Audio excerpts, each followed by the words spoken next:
કચ્છમાં ગેરકાયદે ખનીજની પ્રવૃત્તિને ડામવા માટે જિલ્લા કલેક્ટર આનંદ પટેલ દ્વારા બનાવવામાં આવેલ ટીમના વડા મેહુલ શાહ દ્વારા ભચાઉ તાલુકાના લાકડિયા અને મુંદ્રા તાલુકાના સમાઘોઘા ગામે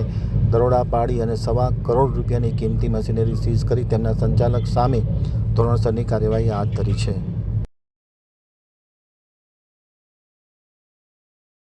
જિલ્લા કલેક્ટર આનંદ પટેલની સૂચનાથી ગેરકાયદેસર ખનિજ પ્રવૃત્તિને ડામવા માટે જે ટાસ્ક ફોર્સની રચના કરવામાં આવી છે તેના વડા મેહુલ શાહ અને તેની ટીમે આજે વહેલી સવારે ભચાઉ તાલુકાના લાકડિયા હાઈવે પરથી 4 ડમ્પરોને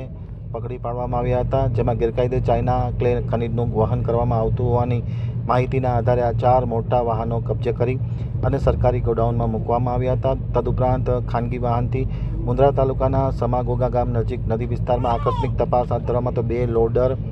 સહિત કુલ 4 વાહનો સાદી રેતીનું ખનીજનું ગેરકાયદે ખનન કરીને વહન કરતા હતા. તેની અટક કરી વાહનો સીઝ કરીને પ્રાગપર પોલીસ સ્ટેશનમાં મૂકવામાં આવ્યું છે. કુલ મળીને ₹1.25 કરોડ રૂપિયાની કિંમતી મશીનરી 2 દિવસમાં સીઝ કરી અને પોલીસ સ્ટેશન અને સરકારી ગોડાઉનમાં જમા કરવામાં આવી છે, એમ મેહુલ શાહે પત્રકારો સાથેની વાતચીતમાં માહિતી આપતા જણાવ્યું હતું.